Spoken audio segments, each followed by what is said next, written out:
क्या आपने भी देखा है भारतीय सेना में जाने का सपना? मेजर कलसी क्लासेस करेगा आपके ऐसे हर सपने को साकार। जुड़िए हमारे ऑफलाइन क्लासरूम प्रोग्राम के साथ, जहां आपको मिलेगा एक्सपर्ट फैकल्टी टीम का guidance, best defence oriented books, बेहतरीन physical training, doubt counter facilities, special current affair की क्लासेस और मंथली यूनिट टेस्ट। आज ही लीजिए डायरेक्ट एडमिशन और पाएं 2000 का कैशबैक। अधिक जानकारी के लिए हमें कॉल करें 9696330033 पर और विजिट करें www.majorkalsiclasses.com पर। जय हिंद। जय हिंद student, this is Jyoti Pandey, MKC Prayagraj. आपके लिए लेकर आए हम सीडीएस का जनरल साइंस का एक model test paper and we hope कि भाई ये जो आपके पास मॉडल टेस्ट पेपर है इससे आपको बहुत ज़्यादा फायदा मिलने वाला है। तो चलते हैं पहले सवाल की तरफ। तो फर्स्ट क्वेश्चन इज, पूछा गया है कि 60 किलोग्राम द्रव्यमान का एक व्यक्ति लिफ्ट में कमानीदार तुला पर खड़ा है। यदि लिफ्ट स्वतंत्रता पूर्वक नीचे की ओर गिरे तो तुला का पाठ्यांक क्या होगा? ऑप्शन आपको दिए हुए हैं कि 0 होगा और यहाँ पर ऑप्शन आपका 60 किलोग्राम भार का है। The third option is less than 60 kilogram और ऑप्शन डी है मोर देन 60 किलोग्राम। यहीं पर अगर हम इंग्लिश में इस क्वेश्चन को एक बार देख लेते हैं। आपसे पूछा है कि a man of mass 60 kilogram is standing on a spring balance inside a lift. If the lift falls freely downwards then the reading of the spring balance would be 0, 6 kilogram, less than 6 kilogram or more than 6 kilogram, 60 kilogram sorry. देखिए यहाँ पर एक बात आपको दे रखी है, आपसे बोला है कि स्प्रिंग बैलेंस है और इट इज फॉलिंग फ्रीली। ठीक है, ये मुक्त अवस्था में है, स्वतंत्रता पूर्वक नीचे की ओर आ रही है। अगर कोई भी आपका स्प्रिंग बैलेंस होता है भाई, लिफ्ट होता है, अगर वो स्वतंत्रता पूर्वक नीचे की ओर आती है तो उस पर हम लोग जब टेंशन निकालते हैं तो वो कुछ इस प्रकार की निकालते हैं, यानी कि mg minus R equals to M ए।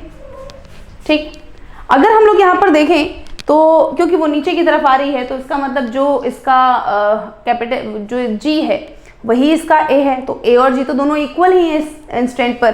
तो अगर हम लोग a की जगह g रख दें, अगर a बराबर g रख दें तो आपको जो रीडिंग मिलेगी वो क्या मिलेगी भाई? रीडिंग मिलेगी आपको 0। तो इसका मतलब ये है कि, और ये कंडीशन कब होती है? कंडीशन केवल तब होती है जब कोई भी लिफ्ट या कोई भी स्प्रिंग बैलेंस जो आपका होता है वो फ्रीली फॉल हो रहा हो। ठीक है, वो मुक्त पतन में हो, वो स्वतंत्रता पूर्वक नीचे आ रहा हो। Eight that condition a will equals to g and we will apply this formula and the reading will always be 0, that is 0। तो ऑप्शन नंबर ए जो हमारा यहाँ पर होगा वो क्या होगा जी? करेक्ट ऑप्शन होगा। अगले सवाल की तरफ चलते हैं। आपसे पूछा है कि माना कि एक कॉपर प्लेट में एक छिद्र है, प्लेट को गर्म करने पर छिद्र का व्यास, ऑप्शन ए है, सदैव बढ़ेगा, एक समान रहेगा, सदैव घटेगा या इनमें से कोई नहीं। यानी कि suppose hole in copper plate upon heating the plate, diameter of hole would always increase, always decrease, remain the same, none of the above. देखिए आपसे बोला है कि कॉपर प्लेट है, उसके अंदर छेद है और आप उसको गर्म कर रहे हैं, आप उसका तापमान बढ़ा रहे हैं। ठीक है, गर्म करने पर वो जो छेद उस कॉपर प्लेट के अंदर है, उस छेद के साथ क्या होगा? ये आपसे पूछा है कि वो छेद आपका बढ़ जाएगा, वो घट जाएगा, या जैसा था वैसे ही रहेगा, या तीनों ये ऑप्शन आपके गलत है, कुछ और हो जाएगा। तो देखिए हम लोगों ने एक शब्द सुना हुआ जिसको थर्मल एक्सपेंशन कहते हैं। थर्मल एक्सपेंशन का मतलब होता है कि जब आप किसी भी मेटल को या किसी भी हम सॉलिड की बात करते हैं नॉर्मली, हालांकि एक्सपेंशन तो सभी में होता है लेकिन generally because we are talking about the copper plate, it is a metal, तो जब भी हम लोग इसको गर्म करेंगे, जब भी इसका टेम्परेचर बढ़ाएंगे, eight that time it will get expand, ये एक्सपेंड हो जाएगा। भाई अगर मेटल एक्सपेंड हो रहा है तो आप ये सोचो कि मान लीजिए ये थोड़ी सी ऐसे ही प्लेट बना दे रहे हैं, मान लो भाई ये प्लेट होती और ये छेद होता है इसमें से, हमने कहा जी मेटल एक्सपेंड हो रहा है बाहर की तरफ, तो भाई जैसे जैसे मेटल एक्सपेंड होगा इसका ये जो छेद है ये भी तो एक्सपेंड होगा ना। थर्मल एक्सपेंशन तो सभी में हो रहा है, तो metal is expanding due to the temperature, increase of temperature, then hole will always increasing. तो यानी कि जो होल होगा वो क्या होगा? हमेशा बढ़ेगा, हमेशा इंक्रीज होगा। और कारण क्या है इसका? कारण है थर्मल एक्सपेंशन, कि भाई किसी भी चीज़ को जब आप हीट करते हैं तो वो एक्सपैंड होती है। ठीक है, अब क्योंकि ये कॉपर प्लेट है तो जब इसको गर्म करेंगे तो ये भी क्या होगी जी? एक्सपैंड होगी, और इसके साथ साथ जो इसका होल है वो भी क्या होगा? वो भी एक्सपैंड होगा। तो ऑप्शन नंबर ए जो यहाँ पर हमारा है वो करेक्ट आंसर है। अगले सवाल की तरफ चलते हैं। आपसे पूछा है कि दो असमान त्रिज्या के गोलों को समान आवेश दिया जाता है तो उसका विभव होगा छोटे पर अधिक होगा, बड़े पर अधिक होगा, दोनों पर बराबर होगा, ये गोले की प्रकृति पर निर्भर करेगा। तो एक बार इंग्लिश में देख लेते हैं। कहता है कि भाई equal charges are given to two sphere of different radii of potential will be more on the smaller sphere, more on bigger sphere, equal on both sphere, dependent on nature of material of sphere. देखिए we talk about the sphere, हमने कहा कि जी यहाँ पर actual में जो difference है वो है इनकी रेडियस में। जो दो गोले हमने ले रखे हैं उसमें जो अंतर है वो अंतर इनकी रेडियस में है। एक की त्रिज्या ज्यादा है और एक की त्रिज्या कम होगी, भाई यही तो डिफरेंस होगा। और आपसे पूछा है कि अगर त्रिज्या बढ़ा दी जाए या घटा दी जाए तो पोटेंशियल पर यानी कि विभव पर क्या फर्क पड़ेगा। ठीक है, किसका विभव जो है ज्यादा होगा या किसका या दोनों का बराबर होगा, ये आपसे पूछा है। देखिए अगर हम लोग वैसे नॉर्मली कहें तो ये जो V होता है it is inversely proportional to R, V that is potential, R that is radius. अगर हम नॉर्मली भी कहें तो R equals to rho L upon A होता है।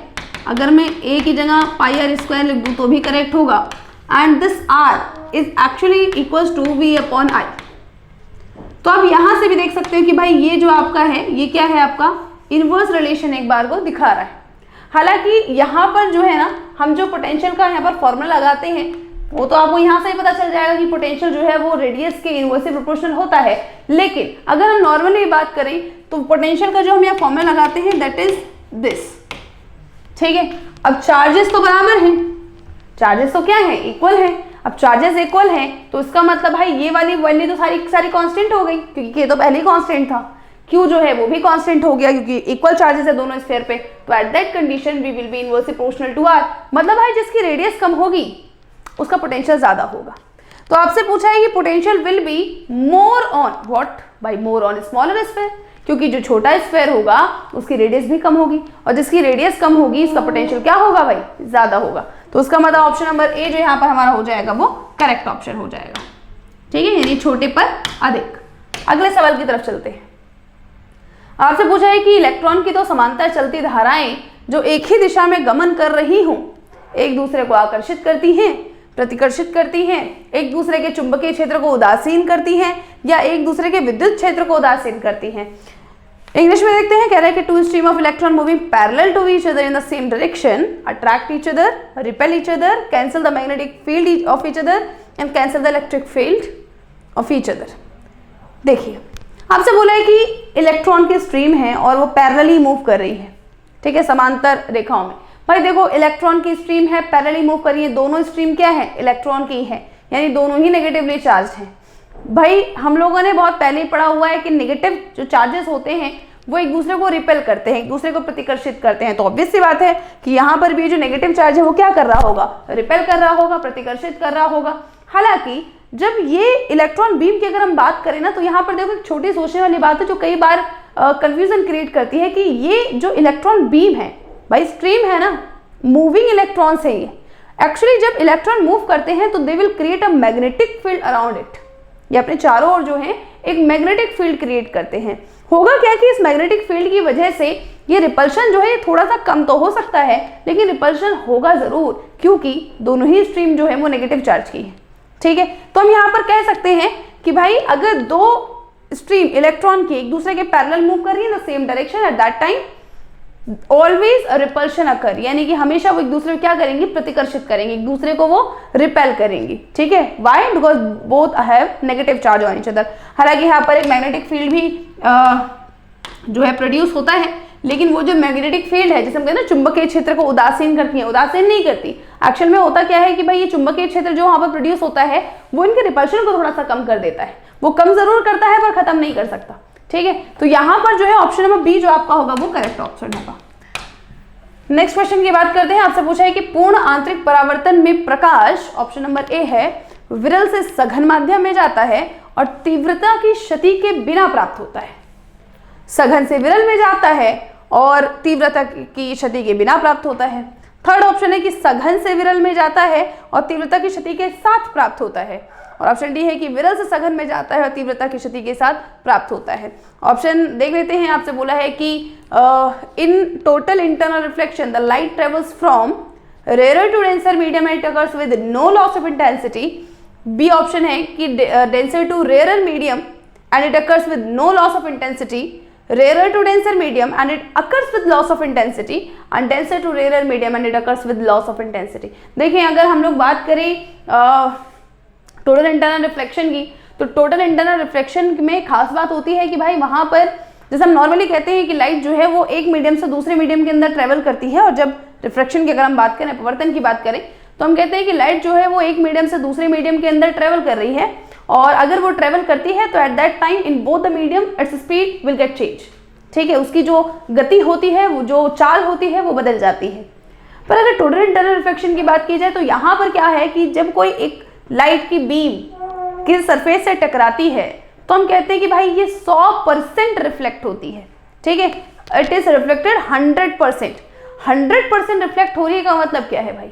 100% रिफ्लेक्ट हो रही है का मतलब यह है कि इसकी इंटेंसिटी में जरा भी कमी नहीं आ रही, इंटेंसिटी खत्म ही नहीं हो रही। इसकी इंटेंसिटी कम हो जाती अगर हम ये कहते कि भाई वो जा रही है और वो टकराती है और वो पूरी तरह से रिफ्लेक्ट नहीं हुई है, कुछ अमाउंट उसका एब्जॉर्ब हो गया लाइट का। अगर लाइट का कुछ अमाउंट एब्जॉर्ब हो गया है तो ऑब्वियसली बात है उसकी इंटेंसिटी जो है वो कम हो जाएगी। लेकिन हम कह रहे हैं कि टोटल इंटरनल रिफ्लेक्शन के अंदर जो लाइट है वो क्या करती है, वो 100% रिफ्लेक्ट होकर आती है। 100% रिफ्लेक्ट होने का मतलब with no loss of intensity, इसकी तीव्रता में कोई क्षति नहीं हो रही है, कोई कमी नहीं हो रही है, तो इंटेंसिटी खत्म नहीं होती। और दूसरी चीज आपको ध्यान रखनी, it is a condition of total internal reflection that light will always travel from denser medium to rare medium. हमेशा सघन से विरल की तरफ ही जो प्रकाश है वो गति करेगा, और इस गति के समय पर जो इंटेंसिटी है, जो तीव्रता है, उसमें बिल्कुल भी कमी नहीं होगी। इसका मतलब अगर ऑप्शन में देखें तो पहले तो डेंसर टू रेयर मीडियम और नो लॉस ऑफ इंटेंसिटी, यानी कि ऑप्शन नंबर बी जो हमारा यहाँ पर होगा वो करेक्ट ऑप्शन होगा। अगले सवाल की तरफ चलते हैं। आपसे पूछा है कि किसी निकट दृष्टिता मायोपिया से ग्रस्त व्यक्ति को -1.25 डायोप्टर पावर है, उसके लेंस की फोकस दूरी और स्वरूप क्या है? 50 सेंटीमीटर और उत्तल लेंस होगा भाई, 80 सेंटीमीटर फोकस दूरी और उत्तल लेंस होगा, 50 सेंटीमीटर और उत्तल लेंस और 80 सेंटीमीटर और उत्तल लेंस। इंग्लिश में देख लेते हैं, आपसे बोला कि myopic person has a power of -1.25 dioptre, what is the focal length and the nature of his lens? 50 centimetre in convex lens, 80 centimetre in convex lens, 50 centimetre in concave lens and 80 centimetre in concave lens. देखिए अगर power में और अगर हम लोग बात करें focal length की, तो पावर ऑफ फोकल लेंथ में अगर रिलेशन देखा जाए तो हम कहते हैं कि power is nothing, it is just the reciprocal of the focal length. ठीक है, यानी कि पावर क्या होती है, वो फोकल लेंथ का रेसिप्रोकल होती है। और अगर हम यहाँ पर बात करें सेंटीमीटर में, फोकल लेंथ अगर सेंटीमीटर में हो तो ये 1/f की जगह भाई 100/f हो जाता है। हमारे पास ऑप्शन में जितनी फोकल लेंथ रखी है सबकी यूनिट सेंटीमीटर है, इसलिए इसको 1/f ना लिखकर हम 100/f लिखेंगे। दूसरी चीज, अगर हम यहाँ पर फोकल लेंथ कैलकुलेट करें तो focal length will be calculated as 100/p, p is for power. ठीक है, पावर आपको दे रखी है जी -1.25, तो अगर हम देखें यहाँ पर इसको सॉल्व करें तो it will be calculated as 80 centimetre, यानी कि फोकल लेंथ कितनी निकल गई भाई, 80 सेंटीमीटर। दूसरी चीज, आपको पावर जो है वो नेगेटिव में दी हुई है। अगर पावर नेगेटिव में है मतलब we are talking about the concave lens, अगर पावर पॉजिटिव में है then we are talking about the convex lens. यानी कि क्योंकि यहाँ पर पावर नेगेटिव में है तो इसका मतलब जो इस्तेमाल किया जाने वाला लेंस होगा वो लेंस आपका कनकेव लेंस होगा, वो लेंस आपका अवतल लेंस होगा। तो इसका मतलब यहाँ पर जो लेंस की बात कर रहे हैं वो कौन सा है भाई, अवतल लेंस है, कनकेव लेंस है, और पावर क्या है इसकी 80 सेंटीमीटर, मतलब ऑप्शन नंबर डी जो हमारा है वो करेक्ट आंसर है। अगले सवाल पर चलते हैं। आपसे पूछा है कि सोडियम 23 के 46 ग्राम में परमाणुओं की संख्या कितनी है, जहां पर n जो है वो अवोगाद्रो नियतांक है, यानी कि what is the number of atom in the 46 gram of sodium 23, n is Avogadro constant. और ऑप्शन आपको दे रखे हैं जी n/2, n, 2n या 23n। भाई देखिए अगर हम लोग बात करें तो एक फॉर्मूला होता है number of atom divided by capital N, that is Avogadro number, equals to mass upon molar mass. भाई नंबर ऑफ एटम तो हमें निकालना ही है, ठीक है, परमाणुओं की संख्या तो हमें निकालनी ही है, n की जगह n ही रखेंगे। मास हमें रखा है 46 ग्राम और सोडियम अकेला ही एटम है तो इसका जो मोलर मास है वो आपका 23 है। इससे कैंसिल कर दिया जाए तो 2 आ जाएगा और क्रॉस मल्टीप्लाई कर दिया जाए तो इट वुड बी 2n। तो इसका मतलब नंबर ऑफ एटम कितने हैं जी, 2n है। तो इसका मतलब ऑप्शन नंबर सी जो हमारा होगा यहाँ पर करेक्ट ऑप्शन हो जाएगा। अगले क्वेश्चन की तरफ चलते हैं। आपसे पूछा है कि विद्युत चुंबकीय किरणों की ऊर्जा निर्भर करती है तरंगदैर्घ्य पर, आयाम तथा तरंगदैर्घ्य पर या तापमान पर, यानी कि the energy of electromagnetic radiation depends on wavelength, amplitude and wavelength and the temperature. देखिए अगर हम लोग बात करें इलेक्ट्रोमैग्नेटिक वेव्स की, इलेक्ट्रोमैग्नेटिक रेडिएशन की, तो हम एक फॉर्मूले की बात करते हैं। यहाँ पर हम कहते हैं कि भाई to calculate the energy of the electromagnetic radiation we will use the formula hc/λ, और वी कैन से कि by the Planck quantum theory he gave an equation that is E = h nu, where nu = c/λ। तो हमने यहाँ पर कहा कि भाई energy का ये फॉर्मूला होता है, उस फॉर्मूले में अगर देखा जाए तो what is h is the Planck's constant, what is c is the speed of light in vacuum of the air, and what is lambda is the wavelength. ठीक है, लैम्डा क्या है भाई, वेवलेंथ है, यानी कि तरंगदैर्घ्य है। ये तो कांस्टेंट है, c भी कांस्टेंट है, इसका मतलब एनर्जी जो है वो इनवर्सली डिपेंड कर रही है किसके ऊपर, लैम्डा के ऊपर, यानी कि वेवलेंथ के ऊपर। तो कैन बी से कि in this option number A is the correct option, क्योंकि विद्युत चुंबकीय तरंगे या विद्युत चुंबकीय किरणें जो आपकी होती हैं that only depends on the wavelength, not on the amplitude, not on the temperature. तो ऑप्शन नंबर ए हमारे यहाँ पर क्या हो जाएगा जी, करेक्ट आंसर हो जाएगा। अगले सवाल की तरफ चलते हैं। आपसे पूछा है कि बोर सिद्धांत के अनुसार एक इलेक्ट्रॉन का कोणीय संवेग 5वीं कक्षा में कितना होगा। According to Bohr's theory the angular momentum of an electron in the 5th orbit will be, आपको ऑप्शन रखे हैं 25 h/π, 1.0 h/π, 10 h/π और 2.5 h/π। देखिए if you talk about the question, हमें निकालने को कहा है कोणीय संवेग यानी कि एंगुलर मोमेंटम, और अगर एंगुलर मोमेंटम की बात की जाए तो बोर कहते हैं कि जो एंगुलर मोमेंटम कैलकुलेट करने का फॉर्मूला होता है nh/2π। What is n? n is the number of orbit. हम किस ऑर्बिट की बात कर रहे हैं? As we are talking about the 5th orbit, हम बात कर रहे हैं 5वें ऑर्बिट की, 5वीं कक्षा की। तो इसका मतलब n की जगह पर क्या रखेंगे, हम 5 रखेंगे। h की वैल्यू और पाई की वैल्यू रखने की जरूरत नहीं है, क्योंकि ऑप्शन h/π में ही है। तो h को हम h ही रखेंगे, पाई को हम लोग पाई ही रखेंगे, और अगर इसको काटा जाए तो इट विल बी 2.5 h/π, यानी कि ऑप्शन नंबर डी हमारा यहाँ पर क्या हो जाएगा, करेक्ट ऑप्शन हो जाएगा। ठीक है जी, अगले सवाल पर चलते हैं। और नेक्स्ट क्वेश्चन इज Fe2O3 तथा FeO में ऑक्सीजन के भार का सरल अनुपात क्या है, यानी कि weight of the oxygen in Fe2O3 and FeO is in the simple ratio of 3:2, 1:2, 2:1 और 3:1। If you talk about the Fe2O3 यानी कि आयरन ऑक्साइड की बात करें, जहां पर ऑक्सीजन जो है ये 3 है और आयरन जो है इसके 2 एटम है। FeO की बात करें तो यहाँ पर आयरन का केवल एक ही एटम और ऑक्सीजन का भी केवल एक ही एटम है। तो we have to calculate the ratio of weight of oxygen. ठीक है, केवल ऑक्सीजन के वेट की हम बात कर रहे हैं। अगर Fe2O3 की बात करें तो यहाँ पर ऑक्सीजन है 3, और अगर FeO की बात करें तो यहाँ पर ऑक्सीजन है 1। वही ऑक्सीजन का वेट तो ऑक्सीजन के वेट से कैंसिल ही हो जाएगा, तो इसका मतलब दोनों के जो वेट का रेशियो है यहाँ पर वो कितना है जी, 3:1 है। ठीक है, तो इसमें तो आपको कैलकुलेशन करने की आवश्यकता ही नहीं है, यहाँ पर आप डायरेक्टली देखकर बता सकते हैं कि how many atom present in the Fe2O3 and the FeO। तो इन Fe2O3 the number of oxygen atom present is 3 and in FeO the number of atom present of oxygen is 1, so the ratio is 3:1। Buffer घोल वह घोल है, option A है pH का मान थोड़ी मात्रा में मिलाने पर अम्ल मिलाने पर सदैव स्थिर रहता है, pH का मान थोड़ी मात्रा में क्षार मिलाने पर सदैव स्थिर रहता है, या pH का मान थोड़ी मात्रा में क्षार या अम्ल मिलाने पर सदैव स्थिर रहता है, या pH का मान थोड़ी मात्रा में अम्ल या क्षार मिलाने पर धीरे धीरे बढ़ता है।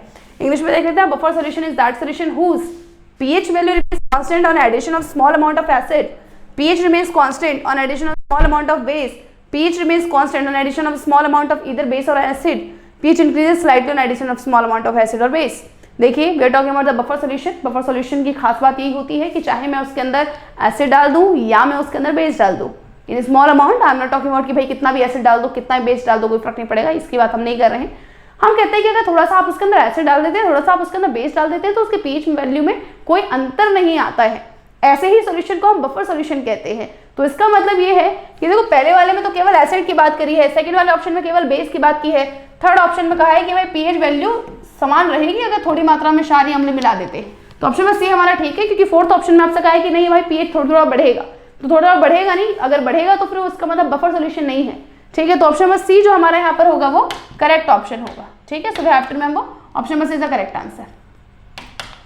Now we talk about the next question. आपसे पूछा है कि ऑक्सीजन O2 की अधिकतम सहसंयोजकता 2 है, क्योंकि ऑक्सीजन का अणु अत्यंत स्थिर प्रकृति का होता है, इसकी ऊंची परमाणु कार्यता होती है, इसकी उच्च आयनीकरण ऊर्जा होती है, या इसके बाह्य कक्षा में कोई भी रिक्त डी कक्षक नहीं होता है। Maximum covalency of oxygen is 2 because oxygen is highly stable because of its high atomicity, high ionisation energy और there are no vacant d orbital in its valence shell. देखिए अगर हम किसी भी एटम की वैलेंसी की बात करें, उसकी ऑक्सीडेशन स्टेट की बात करें, या हम बात करें कि भाई वो कितने एटम के साथ जुड़ सकता है, that is also valency, that is also संयोजकता, the combining capacity of an element. अगर हम किसी एलिमेंट की बात करें कि भाई इसकी 2 भी हो सकती है, इसकी 3 भी हो सकती है, इसकी 4 भी हो सकती है, मतलब it can extend it's valency, तो वो एक्सटेंड इसलिए कर सकता है क्योंकि उस पर्टिकुलर एटम के पास वेकेंट डी ऑर्बिटल होगा, जिसकी वजह से उसके इलेक्ट्रॉन उसके अंदर ट्रांसफर हो सकते हैं। लेकिन अगर कोई ऐसा एटम है जिसके पास वेकेंट डी ऑर्बिटल है ही नहीं, तो वो अपनी वैलेंसी को एक्सटेंड नहीं कर सकता। अब ऑक्सीजन अपनी वैलेंसी को एक्सटेंड इसीलिए नहीं कर सकता क्योंकि अगर ऑक्सीजन की बात की जाए तो इसका होता है 1:2 2:2, भाई ऑप्शन 8वें नंबर पे आता है, यानी कि 1:2 2:2 2p4। भाई सेकेंड वाला जो शेल होते हैं उसमें 2s और 2p होता है, 2d नहीं होता, मतलब डी ऑर्बिटल इस पे है ही नहीं, मतलब अपने इलेक्ट्रॉन को ये क्या नहीं कर सकता, एक्सटेंड कर ही नहीं सकता है। यही कारण है इसकी वैलेंसी बढ़ती नहीं है, केवल 2 ही रहती है। तो क्योंकि इसके पास कोई भी रिक्त डी कक्षक नहीं है, डी ऑर्बिटल नहीं है, इसीलिए हम कहते हैं कि भाई इसकी संयोजकता केवल 2 ही होती है। अगले सवाल पर चलते हैं। आपसे पूछा है कि इनमें से कौन सा रासायनिक यौगिक हाइड्रोजन बंध नहीं दर्शाता, यानी कि which does not show hydrogen bonding. Option है C2H5OH लिक्विड NH3H2 और HBr। अगर हम यहाँ पर देखें तो भाई देखो हाइड्रोजन जो है अगर ऑक्सीजन फ्लोरीन नाइट्रोजन के साथ बॉन्ड बना रहा है, इसका मतलब हाइड्रोजन बॉन्डिंग वो दिखा रहा है। यहाँ पर ये बॉन्ड बनने की पॉसिबिलिटी है ऑक्सीजन हाइड्रोजन के बीच में, यहाँ पर नाइट्रोजन हाइड्रोजन के बीच में बनने की पॉसिबिलिटी है, यहाँ पर ऑक्सीजन हाइड्रोजन के बीच में बनने की पॉसिबिलिटी है, लेकिन यहाँ पर H और Br के बीच में भाई हाइड्रोजन तो है पर इन तीनों में से कोई एटम नहीं है, इसका मतलब यहाँ हाइड्रोजन बॉन्ड नहीं बन सकता। तो इसका मतलब ऑप्शन नंबर डी जो हमारा है वो करेक्ट ऑप्शन होगा कि ये हाइड्रोजन बंध नहीं दर्शाता है। अगले सवाल की तरफ चलते हैं। आपसे पूछा है कि भूक्षारीय धातुओं जैसे कि कैल्शियम, बेरियम, स्ट्रोंशियम की ऑक्सीकरण संख्या होगी, यानी the oxidation number of the alkaline earth metal like C, barium, strontium etcetera is +2 +1 +4 -2। देखो भाई एल्कलाइन अर्थ मेटल की बात कर रहा है, भूक्षारीय धातुओं की बात कर रहा है। एल्कलाइन अर्थ मेटल का मतलब होता है we are talking about the element of group 2, हम दूसरे वर्ग के एलिमेंट की बात कर रहे हैं, और दूसरे वर्ग के एलिमेंट में सभी की जो ऑक्सीडेशन नंबर होती है वो 2 ही होती है। इसीलिए हमें यहाँ पर कोई कैलकुलेशन की जरूरत नहीं है, क्योंकि उसने एल्कलाइन अर्थ मेटल बोला है तो हम सीधा कहेंगे कि +2 होगी, क्योंकि हम सेकंड ग्रुप के एलिमेंट की बात कर रहे हैं। अगले सवाल पर चलते हैं। आपसे पूछा है कि नाभिक की रासायनिक संरचना होती है, यानी कि nucleus chemical composition is 70% protein, 20% DNA, 5% RNA और 3% लिपिड। 70% प्रोटीन और 30% लिपिड, 80% DNA और 20% RNA। देखिए अगर हम लोग बात करें नाभिक की, तो नाभिक में भैया सारी चीजें होती है, क्योंकि नाभिक में एक मेम्ब्रेन भी है और वो मेम्ब्रेन जो है वो प्रोटीन की ही बनी हुई है, ठीक है। इनफैक्ट अगर हम बात करें तो DNA RNA भी क्या है, एक तरह के प्रोटीन ही तो है, अमीनो एसिड से ही तो बने होते हैं। तो अगर हम ये कहें कि भाई रासायनिक संरचना क्या है, तो हम प्रोटीन और लिपिड को तो यहाँ पर काउंट करेंगे क्योंकि मेम्ब्रेन उसी की बनी होती है, और DNA RNA भी जो है ये केमिकल कॉम्पोजिशन ही होते हैं, भाई न्यूक्लियस के अंदर ही डिसाइड करते हैं। तो न्यूक्लियस की केमिकल कॉम्पोजिशन में चारों चीजें हैं, प्रोटीन भी है, लिपिड भी है, RNA भी है और DNA भी है, ठीक है। परसेंटेज आपको दी हुई है, सबसे ज्यादा प्रोटीन होता है, 20% DNA होता है, 5% RNA होता है, 3% लिपिड होता है। ये कंप्लीट कॉम्पोजिशन है नाभिक की, यानी कि न्यूक्लियस की। तो ऑप्शन बी हमारा यहाँ पर करेक्ट ऑप्शन होगा। अगले सवाल की तरफ चलते हैं। आपसे पूछा है कि साइटोप्लाज्म विभाजन को कहते हैं डिवीजन ऑफ साइटोप्लाज्म में टर्म्ड एज कैरियोकाइनेसिस, साइटोकाइनेसिस, मेटाकाइनेसिस या मियोसिस, यानी कि अर्धसूत्री विभाजन है इसका, बाकी हिंदी में सभी का नाम सेम है। देखिए आपसे कहा है कि साइटोप्लाज्म विभाजन की बात अगर हम करें, अगर हम कैरियोकाइनेसिस की बात करें तो यहाँ पर विभाजन होता है, एक्चुअली में सारे के सारे डिवीजन प्रोसेस ही हैं, लेकिन कहीं पर आप जो है न्यूक्लियस के विभाजन की बात करते हैं, कहीं पर cell division through the nucleus, cell division through the cytoplasm, division की बात करें, लेकिन डिवीजन का जो तरीका है वो अलग अलग है।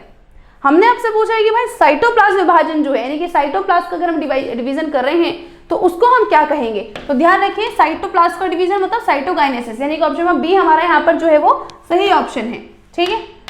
अगले क्वेश्चन की बात करते हैं। आपसे पूछा है कि विटामिन ई क्या है भाई, vitamin E is soluble in alcohol, यानी कि अल्कोहल में घुलनशील होता है, सोल्यूबल वसा में घुलनशील होता है, यानी कि फैट सोल्यूबल है, जल में घुलनशील होता है, यानी कि वाटर सोल्यूबल है, या ईथर में घुलनशील होता है, सोल्यूबल इन ईथर।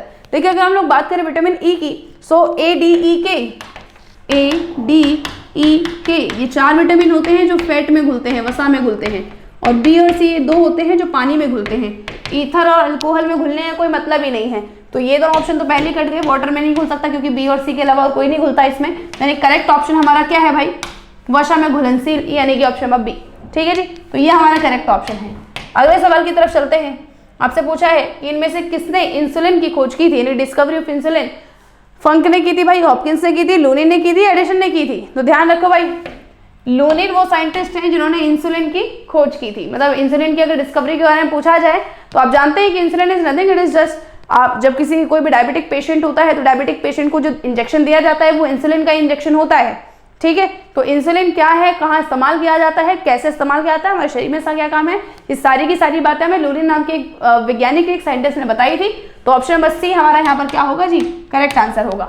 अगले क्वेश्चन की बात करते हैं। आपसे पूछा है कि रक्त के थक्के जमाने में मददगार है, यानी कि blood coagulation is help by phagocytes, nucleophiles, thrombocytes, erythrocyte. तो ध्यान रखो भाई, हमसे आप पूछा है कि ब्लड क्लॉटिंग या ब्लड कोगुलेशन की बात कर रखी है, रक्त का थक्का जमना, जिसके लिए हम कहते हैं कि भाई platelets are very necessary. Platelets हमारा ये ब्लड कोगुलेशन का काम करता है। और अगर हम लोग बात करें, हमारी बॉडी के अंदर एक विटामिन भी होता है, विटामिन के, जो इसका काम करता है। आपसे पूछा है कि इन चारों में से कौन सा हेल्पफुल है। तो thrombocyte that is present in the blood platelets that is used for the blood coagulation, ठीक है, क्योंकि प्लेटलेट यही काम करता है। तो प्लेटलेट के अंदर जो प्रेजेंट होगा वही इसका सही आंसर होगा। तो ब्लड प्लेटलेट्स के अंदर प्रेजेंट होता है आपका थ्रोम्बोसाइट, ठीक है। अब क्योंकि ब्लड प्लेटलेट्स के अंदर प्रेजेंट होता है, इसलिए रक्त के थक्के जमाने में ये मददगार होता है। तो ऑप्शन नंबर सी हमारा यहाँ पर क्या हो जाएगा, करेक्ट आंसर हो जाएगा। आखिरी सवाल पर चलते हैं। आपसे पूछा है केंद्रीय तंत्रिका तंत्र बनता है, यानी कि central nervous system consist of, option number A है ब्रेन एंड स्पाइनल कॉर्ड, यानी कि मस्तिष्क एवं मेरुदंड से, ब्रेन एंड मेडुला ऑब्लोंगेटा, मस्तिष्क एवं मेडुला ऑब्लोंगेटा से, ब्रेन एंड हाइपोथैलेमस, मस्तिष्क या हाइपोथैलेमस से, spinal cord and medulla oblongata, मेरुदंड तथा मेडुला ऑब्लोंगेटा। देखो भाई, अगर हम बात करें ना, तो ये जो मेडुला ऑब्लोंगेटा है, medulla oblongata is nothing, it is just a part of hind brain, यानी कि पश्च मस्तिष्क का ही एक भाग है, ठीक है। Hypothalamus is also a part of brain. तो ये तो दोनों ही, ये सब क्या है, ये तो पार्ट ऑफ ब्रेन ही है, ठीक है। तो मस्तिष्क और मेडुला ऑब्लोंगेटा हम साथ में कैसे बोल सकते हैं, क्योंकि मस्तिष्क का ही भाग ये होता है, मस्तिष्क का ही भाग हाइपोथैलेमस है, ठीक है। आपको ध्यान रखना है कि when we talk about the central nervous system, तो सेंट्रल नर्वस सिस्टम यानी कि केंद्रीय तंत्रिका तंत्र बना हुआ होता है दो चीजों से, जिसमें हम पहली बात करते हैं ब्रेन की और दूसरी बात करते हैं स्पाइनल कॉर्ड की, यानी कि मेरुदंड की। तो मस्तिष्क और मेरुदंड ये दो आपके ऐसे होते हैं जिनसे मिलकर केंद्रीय तंत्रिका तंत्र बना होता है। हालांकि हमारे शरीर में केवल केंद्रीय तंत्रिका तंत्र नहीं है, इसके अलावा पेरिफेरल नर्वस सिस्टम है, ऑटोनोमस नर्वस सिस्टम है, सबके अलग अलग पार्ट है। But we talk about the central nervous system, जो हमारी पूरी बॉडी में कंट्रोल और कोऑर्डिनेशन का काम करता है, नियंत्रण और समन्वय का काम करता है। वो केवल दो ही चीज हैं, एक तो हमारा मस्तिष्क है, दूसरा मेरुदंड, जिसको मेरुरज्जु भी कहा जाता है। तो ऑप्शन नंबर ए हमारा यहाँ पर जो होगा वो करेक्ट ऑप्शन होगा। इसी के साथ हमारे क्वेश्चन खत्म होते हैं। I hope it will be valuable for you. So इसी तरह के मॉडल टेस्ट हम आपके लिए लेकर आते रहेंगे। तब तक के लिए सभी को जय हिंद, थैंक यू। आपकी बेस्ट फ्रेंड किताबें होती हैं जो आपका करियर बनाती हैं और आपके ड्रीम्स को पूरा करती हैं। इसलिए मेजर कल सी क्लासेस लेकर आया है रक्षा क्षेत्र के सभी परीक्षाओं की संपूर्ण तैयारी के लिए एमकेसी पब्लिकेशन की तरफ से बेस्ट स्टडी मटेरियल, जो कि सेना द्वारा प्रेस्क्राइब्ड लेटेस्ट पैटर्न पर आधारित हैं, जिसमें आपको मिलेगा आसान भाषा में explanation, chapter wise question paper और ढेर सारे क्वेश्चन के कलेक्शंस, ढेर सारे शॉर्टकट और ट्रिक के साथ साथ क्वेश्चन को इजी, मीडियम और हार्ड लेवल में बांटा गया है। लास्ट 5 ईयर के क्वेश्चन को चैप्टर और टॉपिक वाइज मेंशन किया गया है, जो कि आपके 100% सफलता को सुनिश्चित करेंगे। तो देर किस बात की, तो आज ही ऑर्डर कीजिए अपनी डिफेंस प्रिपरेशन की बुक dlp.majorkalsiclasses.com से और कॉल कीजिए 9696330033 पर।